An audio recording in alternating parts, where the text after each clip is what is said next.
tingin ko lang ha, kasi intellectually challenged naman kasi talaga ito sila. So, akala siguro nila, pumunta ako doon sa Australia for interim release.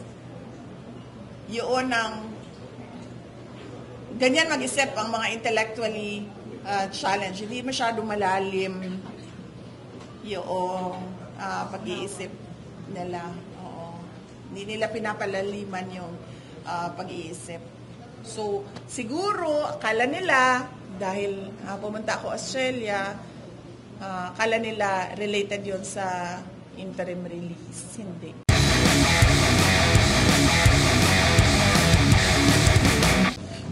Well, yes. First off, magpasalamat ko sa mga Davaoeños sa suporta nila sa hugpong sa taong lungsod o sa mga kandidato sa hugpong sa taong lungsod o hugpong ng pagbabago.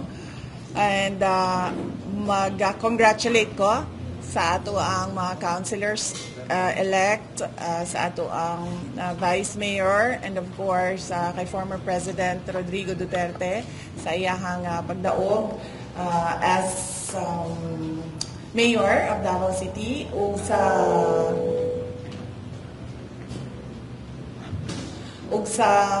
ato ang mga congressman, no? Si Congressman Ungab sa 3rd District, si Congressman Omar Duterte sa 2nd District, and of course si Congressman Paulo Duterte sa 1st District.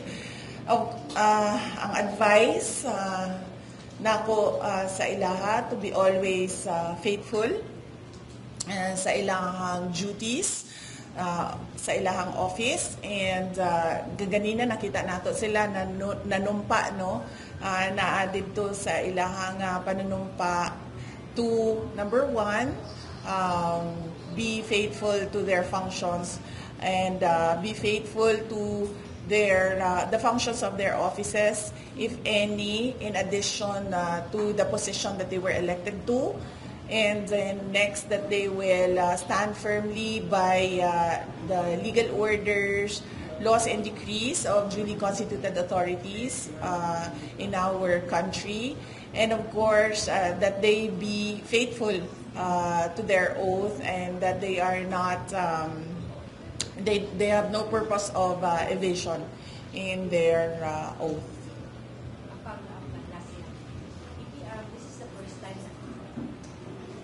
First time na wala si former president. May nanin mga operations. Opo. May I ask for curious to sa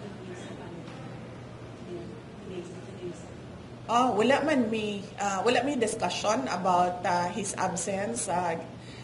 Maybe siguro it was already expected because of his situation right now. He's currently detained in the detention unit of the ICC. So there was no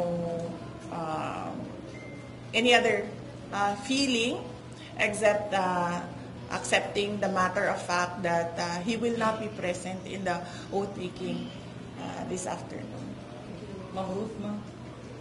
VP, of course, inaabangan namin si former President Duterte na maka-take oath. What happened after June 30, ma'am, sa Davao City, where we Vice Mayor Bastian Duterte to take over as acting mayor? What happened? What's the status, ma'am? Okay, si former President and now Mayor-elect Rodrigo Duterte, he has until noon of June 30 to take his oath. In the event that he doesn't take his oath on June 30, then it will be Vice Mayor Baste who will be acting mayor of Davao City.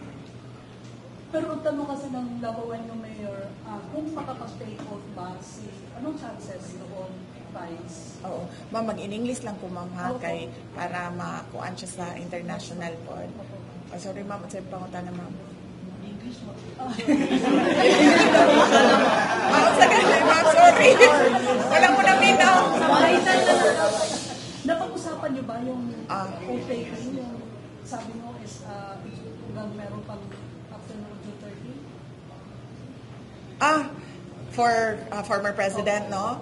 No, I have not discussed recently with former President Duterte about taking his oath, and I think this is a matter that has been discussed between former President Duterte and his lawyers. Thank you, Ma'am Ruth. Ma'am Kat, go ahead, Ma'am. Ma'am, kaninang earlier po, Congressman Ungab as well as of course Vice Mayor-elect Baste said yung pagkapanalo ng Hugpong is parang proof siya na malaki yung support ng mga Dabaweños. Do you think it will translate to 2028 for your candidacy?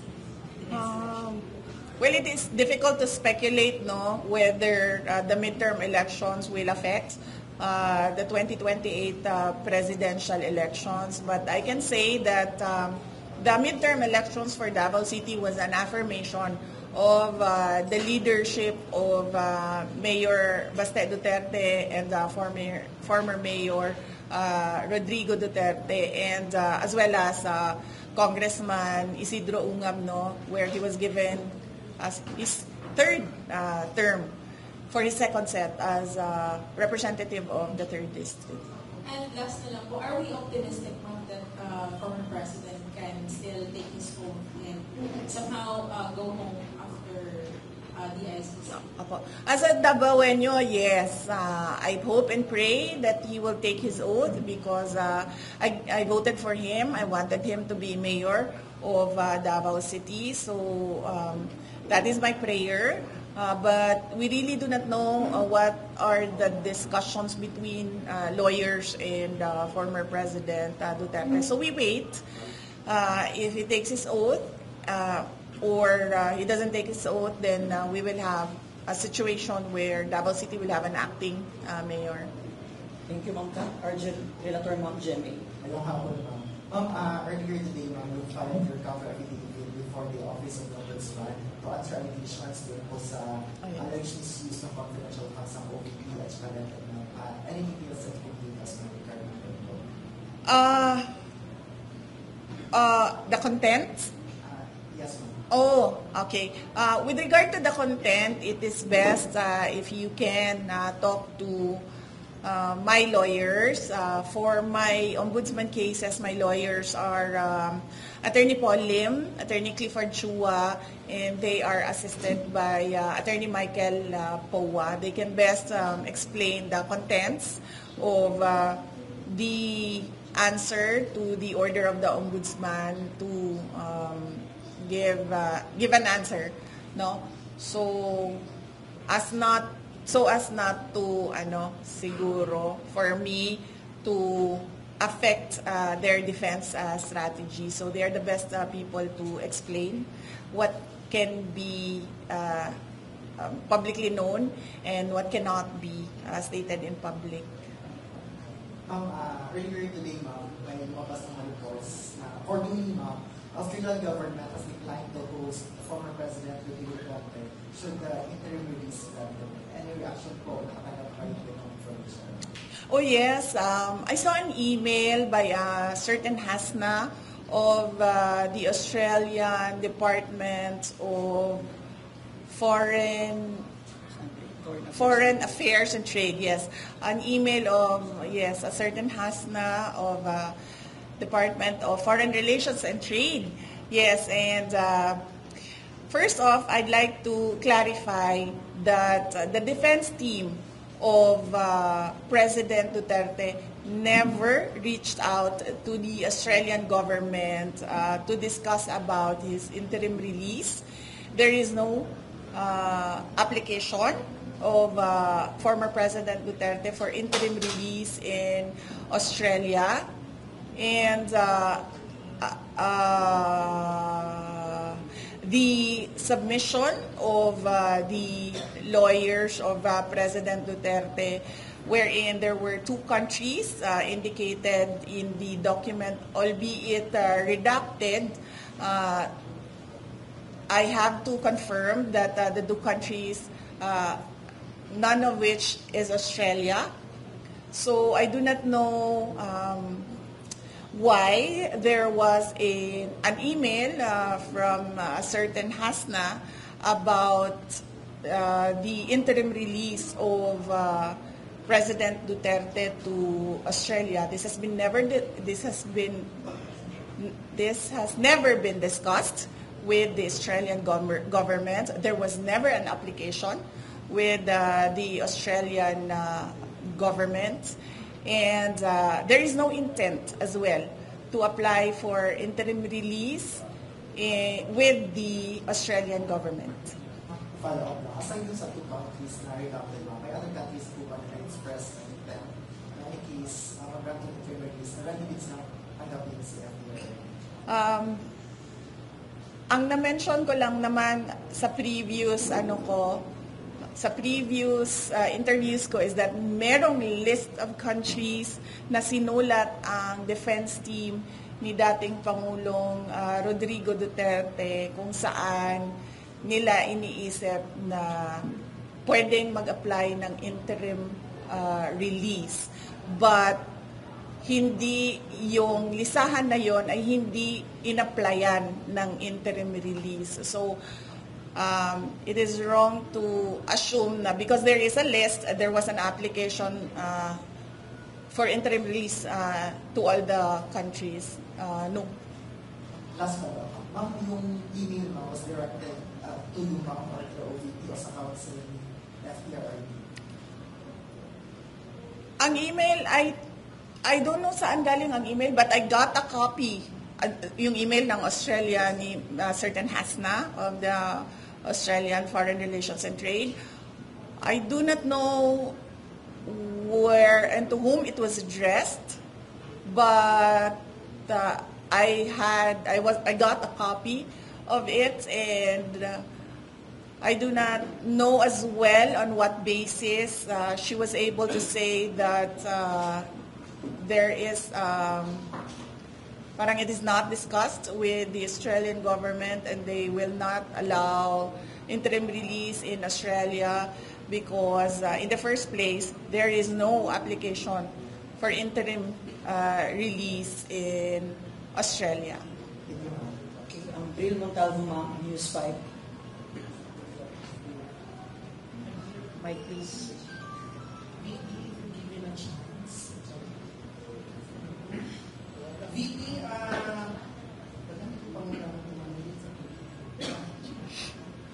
VP, yung statement mo na ayaw ng titigin o bobo na ang nasa administration. Sinabi ng palasyo na emosyonal ka daw at may pasaying pa na when emotions are high, intelligence are slow, but never speak out of anger. No, I'm not angry. I'm just stating a matter of fact. Hindi ako emotional. Nakita niyo naman ako kung paano ako maging emotional. Hindi pa ako umaabot doon. I'm just stating a fact that really kulang-kulang yung brain cells nung mga taong nagsasalita para sa administration. Follow-up, VP. Diversionary tactics mo lang yung statement mo na ikaw ang front-runner sa 2028 election at gusto kang pabagsakin ng administration. Oh, of course not.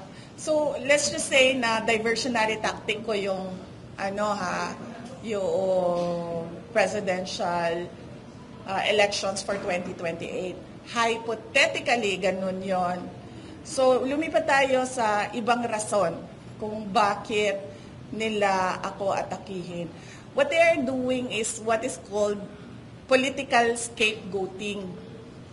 Kapag walang nangyayari sa administrasyon mo at walang ginagawa yung principal o yung presidente, ang gagawin nila is magtuturo ng ibang tao. Kapag merong question sa kawalan ng ginagawa ng administrasyon, ang gagawin nila ay magtuturo sa ibang tao para nawawala yung tanong at para nagugulo ang mga tao. That is a classic political scapegoating. Example of which is noong lumabas yung tanong sa Blanco sa national budget natin. Mainit na ang tanong, bakit may blanks sa national budget? We are operating on an unconstitutional budget. Anong nangyari? Nagkaroon ng extraordinary rendition kay dating Pangulong Rodrigo Duterte. Idagdag na natin doon ang personal scandal ng member ng First Family doon sa United States of America. Anong nangyari? 3 days after, merong nangyari na extraordinary rendition o pagkuha kay dating Pangulong, sa pilitang pagkuha kay dating Pangulong Rodrigo Duterte dito sa ating bayan at dinala siya sa the Netherlands. Noong sumabog ang People's Initiative, yung kagustuhan nila na i-amenda ang konstitusyon para mapahaba yung kanilang mga termino at para burahin ang opisina ng Vice President at lumipat tayo sa parliamentary form of government kung saan Prime Minister lang ang ini-elect at hindi siya by popular vote, by members of parliament only. Anong ginawa nila? Nag-file sila ng impeachment dahil mainit na yung mga tao. Doon nagsimula yung we are not for sale. So that is political scapegoating. Yung wala kang ginagawa, so magtuturok ka na lang ng ibang tao para makalimutan yung kawalan ng proyekto, kawalan ng programa, kawalan ng kaayusan sa ating bansa. So, assuming hindi totoo yung sa presidential election sa 2028, klaro naman sa timeline kung paano nila ginagawa yung pag-atake ng kanilang political opponents para makalimutan ang kanilang mga kabalbalan. Last question na VP. Sinabi ng Malacanang kung totoo daw ng official business ang mga biyahe mo sa ibang bansa, obligasyon mo daw na magpaliwanag sa bayan kung ano yung naging accomplishment mo dito at kung sino yung nakasama mo sa biyahe at sino-sino rin ang tumaso sa biyahe. Opo, yan yung example ko sa inyo na bobo talaga. 'Di ba? Hindi nga official business yung kasi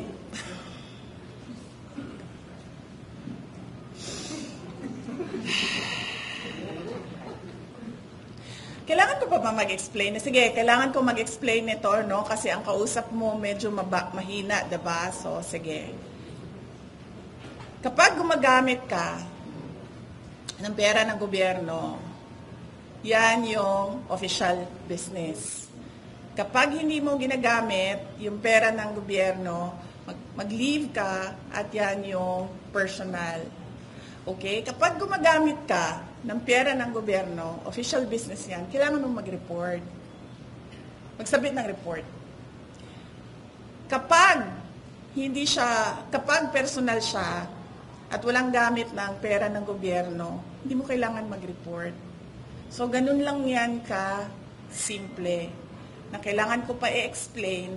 At ito po yung example ko o solid proof na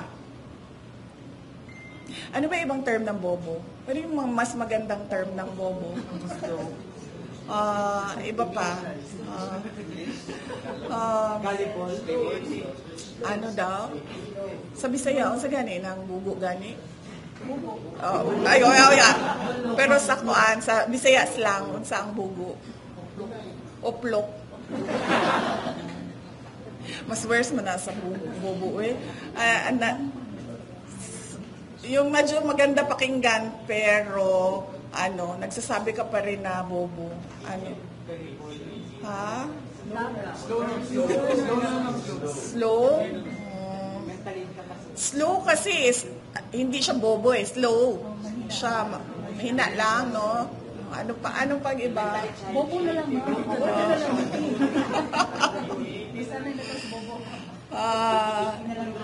Diba? Yan yung example ko. Kita nyo, kailangan ko pa mag-explain.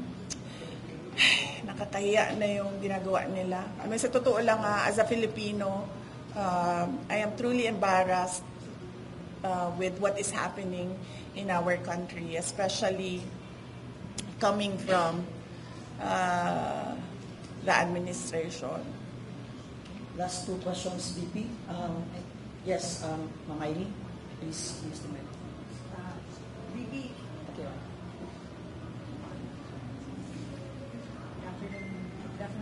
Hello. Ayan. Good afternoon, VP. The last election, it was, I think, Sabo, Sara and Bongbong. Ngayon may lumalabas na Sabo.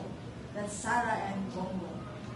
May possibility to talaga, and you topped the latest survey as you the contender of the presidential race, and also Senator Bongo as your vice or running mate. Is this possible?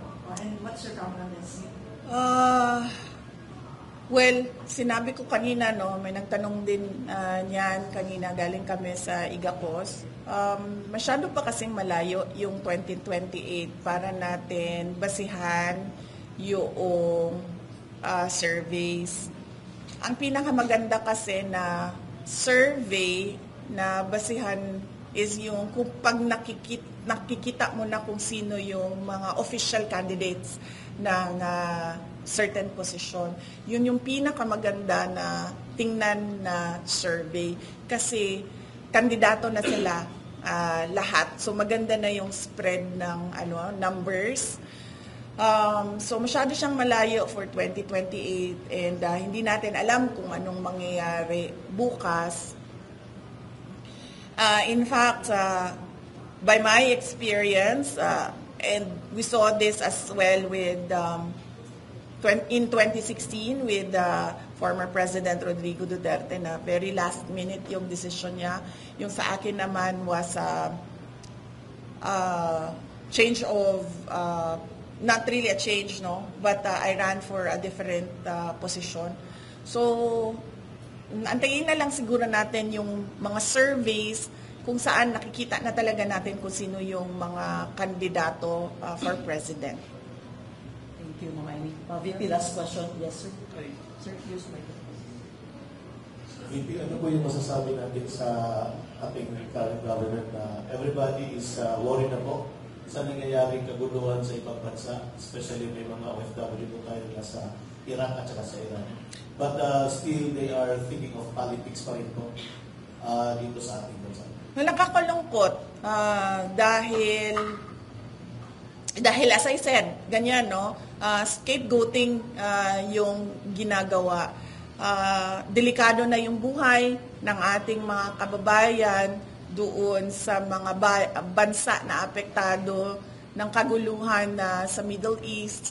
Pero somehow wala pa rin tayong nakikita na concrete plans and actions from the administration on how they will process the repatriation of those who want to come home, or how they will give protection to those who want to stay in the Middle East.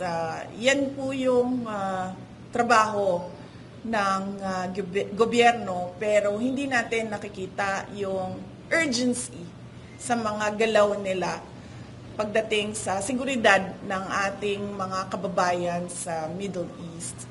At ang nagagawa lang nila ay binabalik nila sa impeachment, yung topic, binabalik nila sa political persecution, yung topic, binabalik nila sa pagbisita ko sa ating mga Filipino communities sa iba't ibang bansa. Doon lang nila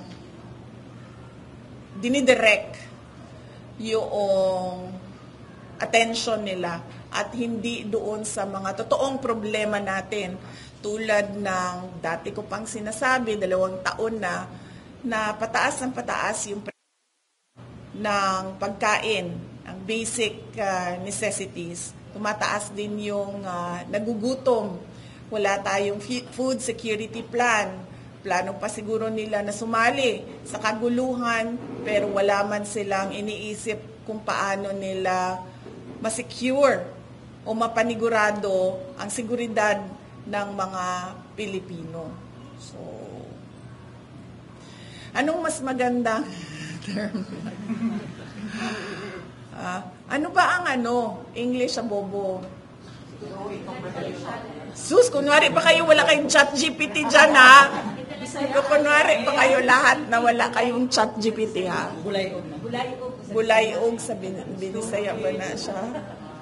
Stupid, no? In English.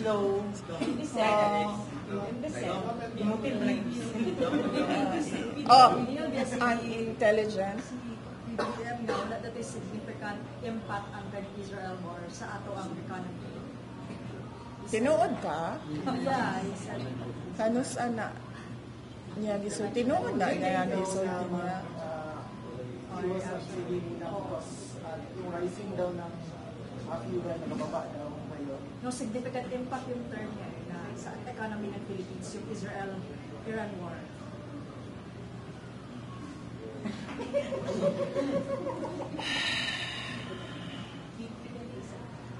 Yes, ma'am. Reaction lang, Justice Remulla said the Filipinos opted to pursue the war on drugs. So, ipa-take over lang nila sa ICC, especially those involved former president. Sorry ha, paklaro lang na ako. Unsa daw ang gibuhat sa justice? Justice Secretary Mr. Remulla said the Philippine government opted not to pursue the war on drug cases and let the ICC take over, especially those involving the former president. So is he saying as a justice secretary, anong word ng, okay, wait lang, sagutin ko muna. So is he saying as a justice secretary that our courts are not competent to hear cases of crimes that were allegedly done inside Philippine territory? So sinasabi ba niya na yung mga huwes natin ay walang alam compared to sa huwes ng ICC? Anong ibang term? Ayaw ko yung stupid kasi masyado siyang, gusto ko yung maganda pakinggan pero bobo, intellectually challenged. Yan. Mas maganda yan, no? Yeah, sige. Okay. Masasyal! Yan ang gusto natin. Intellectually challenged. Ang move na sasabihin mo na hindi ka na lang, as Justice Secretary, na hindi ka na lang mag-iimbestiga o magpurso ng kaso at ibibigay mo na lang yun sa isang foreign jurisdiction. Nakaka-insulto yun as a Filipino. Lalong-lalo na sa mga huwes natin, sa judges natin. Nakaka-insulto siya. Intellectually challenged, I see. Sige. Ma'am, previously, diba yung the officials in the administration denied na merong cooperation ng Philippines with the International Criminal Court. But now, ma'am, according to Secretary Remulla, yung government yung bumobondo para dalhin yung mga witnesses sa pag-start ng trial. So, your reaction na? Oh, this is an example, again, of scapegoating. Nakita mo, wala silang plano para sa mga tao na nadidelikado yung buhay sa loob ng Middle East. Pero may plano sila para sa mga witnesses kuno ng kaso ng kalaban nila sa politika. So nakikita mo yung ginagawa nila. At parang bang sa kanila intellectually challenged tayong lahat na parang hindi natin naiintindihan kung ano yung totoong nangyayari. So, isa yan. May pera ka, meron ka palang airplane para mag-haul ng witnesses papunta sa The Hague, pero wala kang pera, wala kang airplane, at wala kang plano para mag-haul ng mga Pilipino galing sa Middle East. At isa pa dyan, as a sovereign country who already withdrew from the ICC, we are not obliged to cooperate with the ICC. Ito yung isa din sa mga example na nakikita nyo na hallmark ng administrasyon. Meron silang sinasabi ngayon, tapos iba yung gagawin nila, and parang sinasabi nilang, parang doon sa part na nagsinungaling sila, ay hindi nila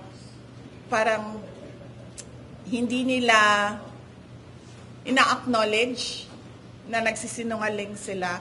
And the best example niyan is magsasabi ka na 20 pesos ang kilo ng bigas, tapos noong ikaw ay nanalo, ay wala na, nakalimutan na yung 20 pesos na ang kilo ng bigas, tapos meron kang half-hearted effort para lang sabihin na na-comply mo yung sinabi mo at promise mo, ay gagawa ka ng 20 pesos na kilo na bigas na lahat ng tao nagsasabi hindi pwede kainin, hindi good for human consumption, at hindi siya available sa lahat ng mga tao. Pili pa yung pwedeng mag-access ng unfit for human consumption na 20 pesos na kilo na bigas. So yan yung example. Yan yung example. May sasabihin sila ngayon, tapos iba yung sasabihin nila sa susunod, pero hindi sila nagsisinungaling. Ang tawag dyan ay, hindi ko alam anong tawag dyan, sinungaling. Ang tawag dyan ay budol. Anong mas magandang scam? Yung ang scam kasi parang stupid yan, no? Pero yung social, anong social ng budol?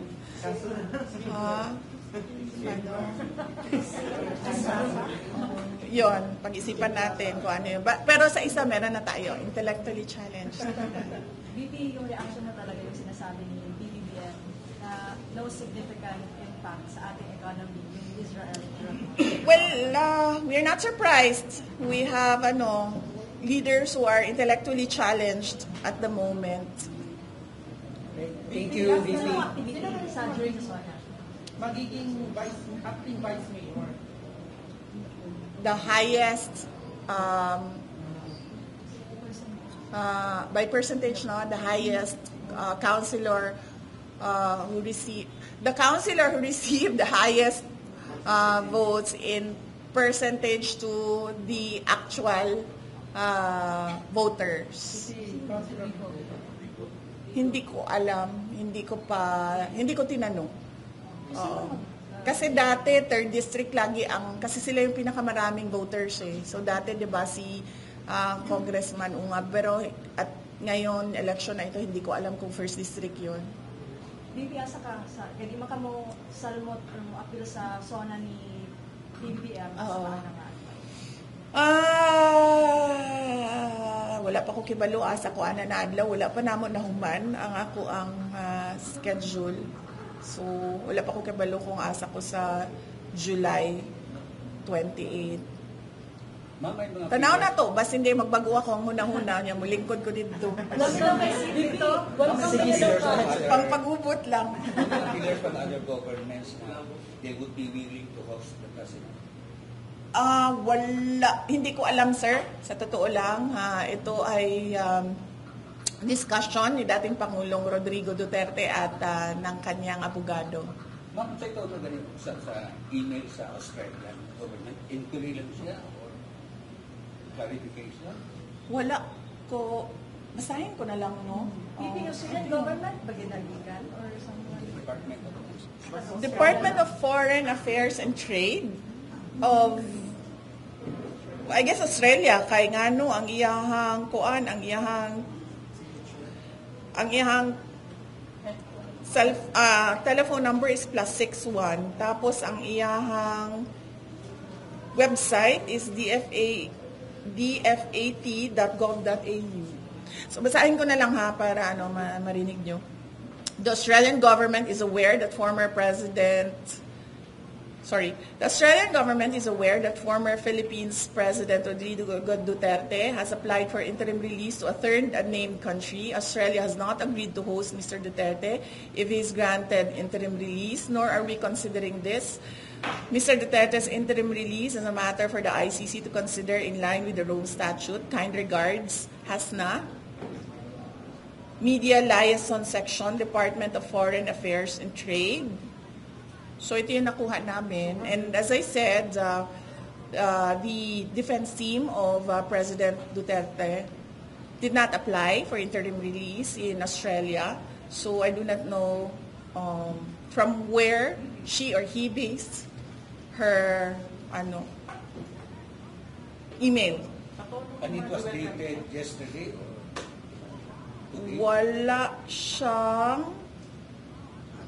Walang date. Pero gi-blur ang name nung sinulatan.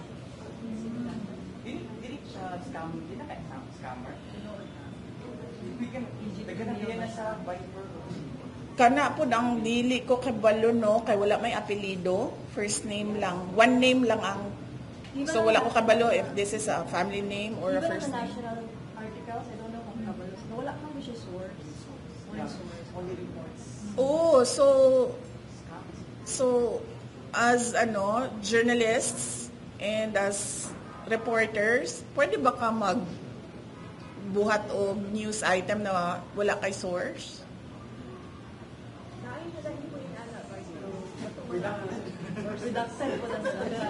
Intellectually challenged. So, yeah. Australia has not agreed to host Mr. Duterte if he is granted interim release, nor are we considering this. So, yes, President Duterte did not apply for interim release in Australia. Dili mo na sa amo, gikan lang na siya sa, I think, sa kantong contact atong nagsulat sa article, media report. Ng inyong pagpunta sa Australia, yung paglawi or if ever, or naging part ba siya ng usapan nung nagpunta kayo sa Australia na possibly Hindi. maging host sila? No, I never talked to any government official when I was in Australia. And I know for a fact na hindi Australia yung dalawang countries na redacted doon sa petition for interim release. Yes. So, yeah. Nasa na tayo sa pag-workout for those two countries? Kasi crucial din po, di ba ito dun sa magiging mayor din ni former president? Ay, hindi naman. Ang pagiging mayor niya, kailangan lang niya mag-oath. Hindi ko alam kung anong desisyon, kung ano ang desisyon at ano yung challenges kung bakit hindi nag-oath, hindi pa nag-oath si dating Pangulong Rodrigo Duterte.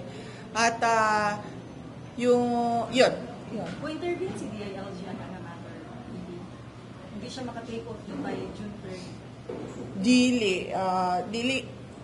I do not think that the DILG will intervene because the DILG will only receive, ministerial ang ilahang duty to receive the papers sa iyahang pag-oath.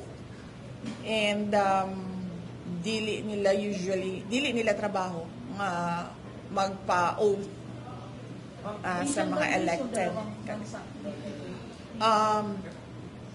Di na lang ko mo comment ma'am para dili ko mamakak.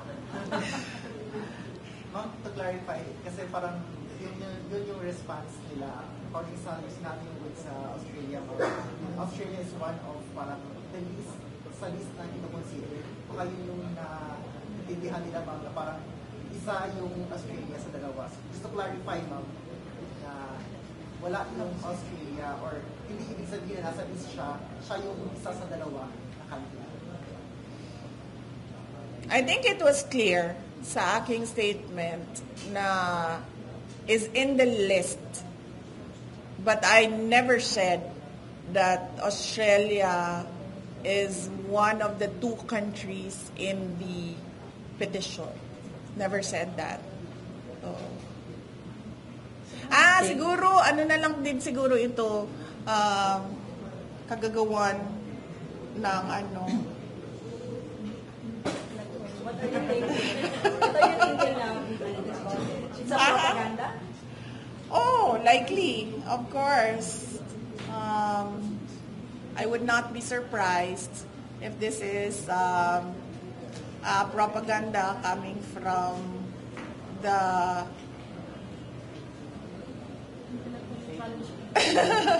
from the administration. But will you ask Australia about it?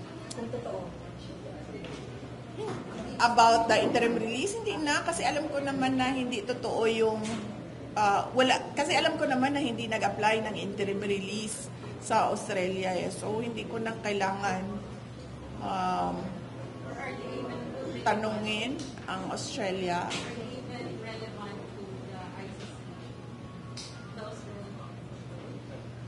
No. No, I think sa tingin ko lang kasi intellectually challenged naman kasi talaga ito sila. So, akala siguro nila pumunta ako doon sa Australia for interim release.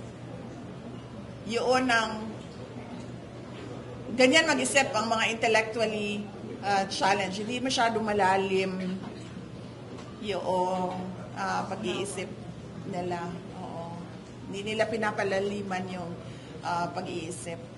So, siguro, akala nila, dahil pumunta ako Australia, akala nila related yon sa interim release. Hindi.